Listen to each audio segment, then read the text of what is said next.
guru pada Muhammad Al-Fatih. Kat dinding tu. Ak Samsudin.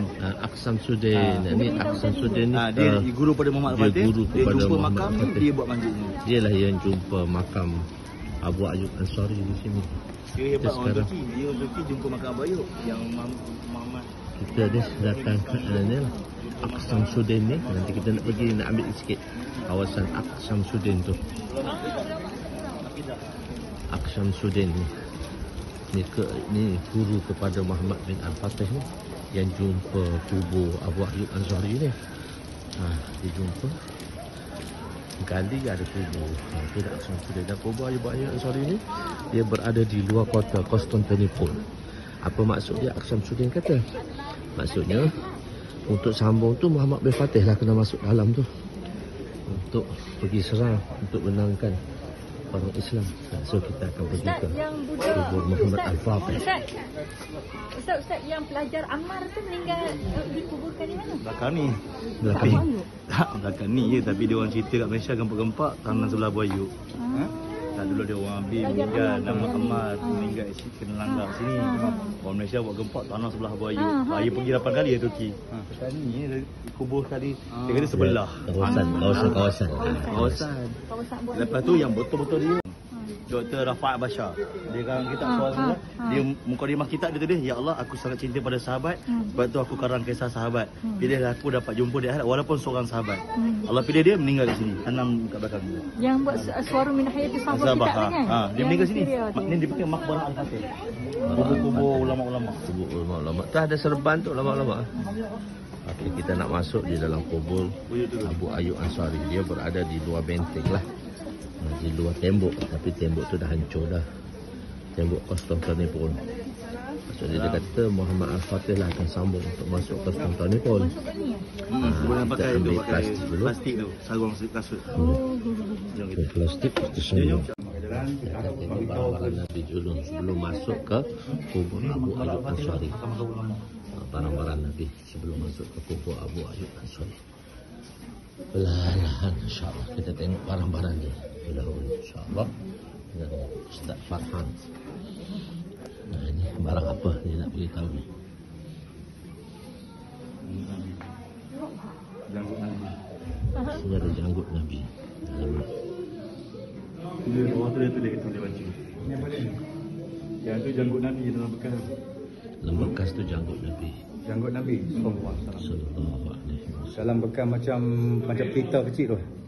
Mana bekas? Mana? Tutup kaki Nabi. Tapak kaki Nabi sallallahu alaihi wasallam. Tapak kaki Rasulullah. Tapak kaki Nabi sallallahu alaihi wasallam. Di situ.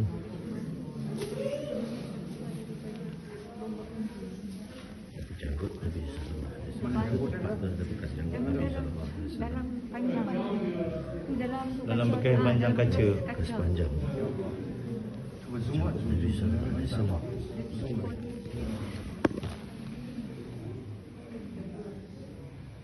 Di situ tempat tapak Nabi sallallahu alaihi wasallam. Ini tempat kubur Abu Ayyub Ansari radhiyallahu anhu yang mati berusia 94 tahun dan mati di Turki untuk sampaikan Islam di Turki. 24 jam dia akan tugaskan orang baca Quran kat situ. 24 jam. Ni makam Abu Ayyub, makam betul. 24 jam dia ada.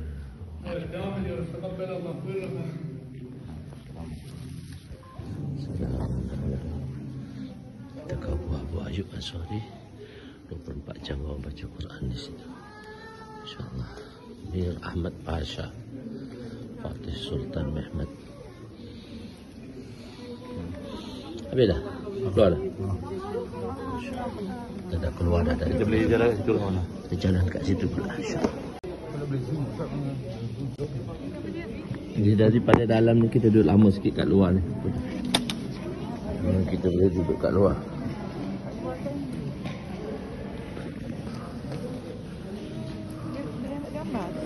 Boleh ambil gambar tadi. Boleh ambil gambar. Di sini boleh ambil gambar. Dalam apa ni? Sultan Muhammad Fatih. Masya Allah. Siapa nak cerita cerita. Duduk siapa yang tak boleh.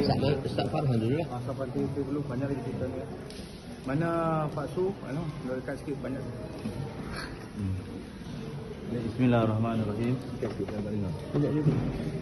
Assalamualaikum warahmatullahi wabarakatuh.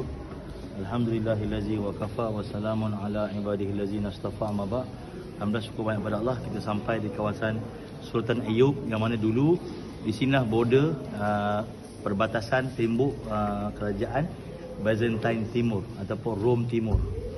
Kerajaan Rom ni empayar yang sangat besar, ribuan tahun kata ulama dia memerintah sehingga seluruh Eropah dan membawa kepada kawasan Syam, dan juga kata ulama ada jajahan yang duduk di bawah pemerintahan dia seperti Habasyah, serta Habasyah agama Kristian, sebab dia duduk bawah empayar Rom.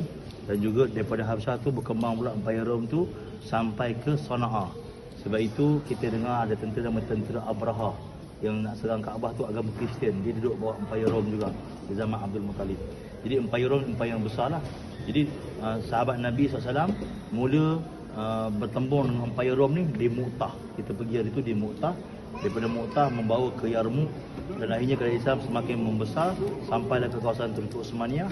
Dan inilah yang membenarkan hadis Nabi SAW mengenai pembukaan konsen tempat yang mula-mula menjadi asbab bila mana empayar Rom memerintah di sini, terus raja-raja mereka dipanggil sebagai kaisar.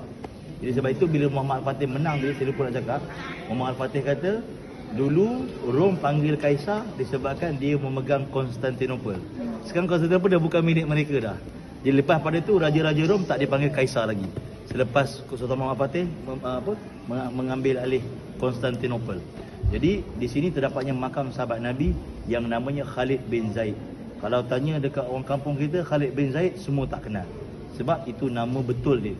Nama terkenal dia ialah Hazrat Abu Ayyub Al-Ansari Al-Khazraji radhiyallahu taala anhu.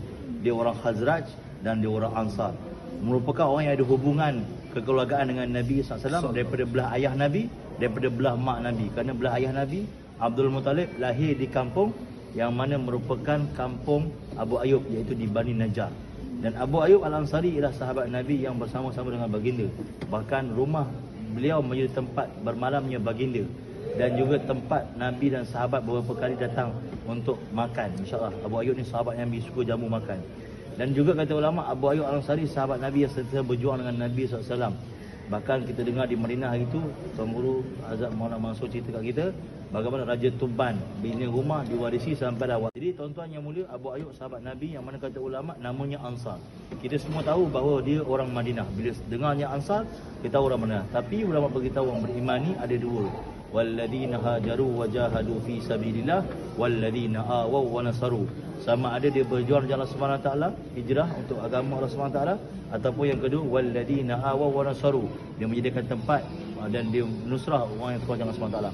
Jadi Abu Ayyub walaupun namanya Ansar, tetapi Abu Ayyub kata ulama dia meninggal sebagai muhajirin. Bahkan 122 sahabat yang mana sebagian besar mereka ada muhajir ada ansar, tapi sebagian besar mereka tak meninggal sebagai ansar, 100,000 lebih meninggal sebagai muhajirin. Soal Abu Ayyub kata ulama, Abu Ayyub ni dia telah meninggal dunia di mana? Dalam perjalanan. Bukan kat sini. Dah dekat-dekat sampai sini.